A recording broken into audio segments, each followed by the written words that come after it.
All right, this is going to be a video on how to operate the touchscreen controls. First, I'm going to turn the key on, and one of the things you'll see is an e-stop. That's standard all machines. If I depress the e-stop, it's going to kill the power to the entire machine.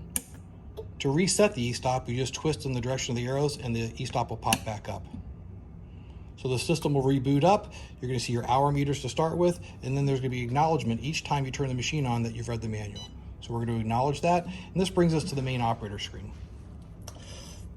Initially, everything's unlocked, so I can pick level 1, which is our lowest setting, where the water flows at 2 and the down pressure is also at 2. I can, if I want to, I can pick environment number 2 for medium power, water flows 3, down pressure's 3. Or I can go to level 4, which is the maximum power, water flows 4 and down pressure's 4. On any of these settings, the operator can adjust and they can customize it however they like.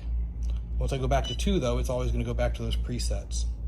Also on the displays has our battery gauge.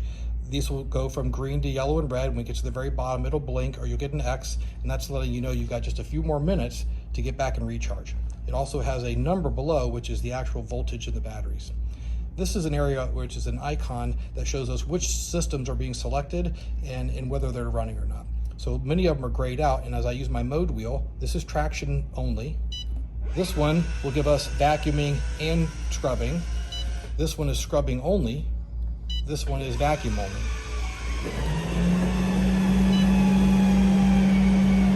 So typically the machine's gonna be operated in single pass mode. So we're gonna turn the machine on in transport mode. I can drive from my charging station out to the area that I'd like to do some work. Once I get to the area I wanna do some work, I'm gonna go to this part where it's got scrubbing, water, and vacuuming all working at the same time. This is single pass scrubbing. The scrub motors and the water flow won't kick on until I actually depress the green button. Same with the vacuum. So when I squeeze my green button to drive forward, the motors will come on. When I let go of the green button, water flow and brushes and vacuum shut off. This is where if I want to do just double scrubbing without the vacuum, I had a heavy traffic area I want to really scrub, I would use this, make multiple passes, and then when I was done, I could use my vacuum only mode to vacuum up the water. This is showing us that the vacuum right now is pulling 21 amps. When I'm running my scrub motor, I'll get a reading down here of how my scrub motor is working as well. This green arrow this arrow will be green when we're driving forward. When I go in reverse, you'll see the arrow turn to red and go backwards and start to flash. And so that motion is letting us know that the traction motor is being worked. Behind this operator screen is actually a manager screen. And so this, if we ever have error codes that are going to display here, it records the last 10 error codes. We can scroll through and decide which ones to delete. This is helpful for a technician who might be working on a machine that's experienced error codes over the last couple of weeks, but it's working on the day they get there. So this will show us the history of all that. This is also where I would access my manager code screen. From here, I can see I actually have control over what those values are. So my number 1 setting, my number 2 setting, and my number 3 setting. So on my maximum setting, water is maxed out, down pressure is maxed out, vacuum is running 100%, and the traction is running 100%. If I go to my lowest setting, we're gonna see that the water flow is lower, the down pressure is lower, and the vacuum and the traction are also lower. I can adjust any of these, so I might decide I want number 1 to be only number 1 on the water flow and number 1 on the down pressure. I could do that, and I could turn the vacuum down even further to 80%. If I like the way that looks for number 1, I could save that. So now we've customized the programming for number 1, and we could do the same thing for 1, 2, and 3. The other thing that we can do is we can name those. If you don't like the name low, you might decide that you want that to actually stay showroom. That with my settings or the name, I have to hit save, and then you'll see number 1. If I go to number 2 and we come back to number 1, it saved the number 1 setting on the down pressure and the water flow, and it saved our new name.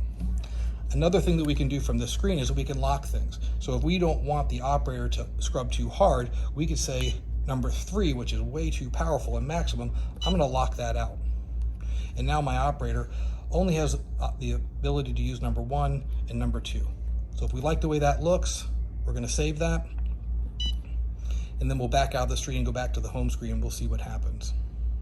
So now that's been saved, we're gonna click and go to the home screen,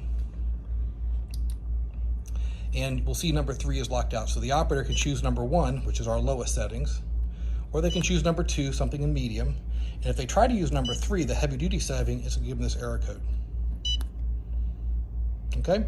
And if we want to undo what we just did, again, I go back to my manager code 349. This gives the managers the ability to have a very powerful machine when they need it to be powerful, but to lock that out so the operators don't use the machine in too aggressive a fashion on sensitive floors. So I can go to number 3, and now I'm going to unlock that. Now number 3 is unlocked, and we decide we want to change the name medium. We're going to actually change that to warehouse. And now that we've saved that, number 1 is for the showroom, number 2 is for the warehouse, and number 3 is still set at the max as it is from the factory. If we like that, we're going to save and go back to our primary operator screen. Other things that are on this dashboard, if we back away a little bit, we're going to see our speed control here on this side. This is a red light for the vacuum clog. This red light should never be on. If it is, it means we have a clog somewhere in a vacuum line, the squeegee, or inside the tank. We need to get that fixed. And then on this side, we also have the forward reverse switch. So the machine is always in forward, it defaults to forward. If I pull this back, I'll get back on my main screen. If I pull this back, the machine will travel backwards. This green button to travel forward. And when we're done, we want to turn the machine off and remove the key switch.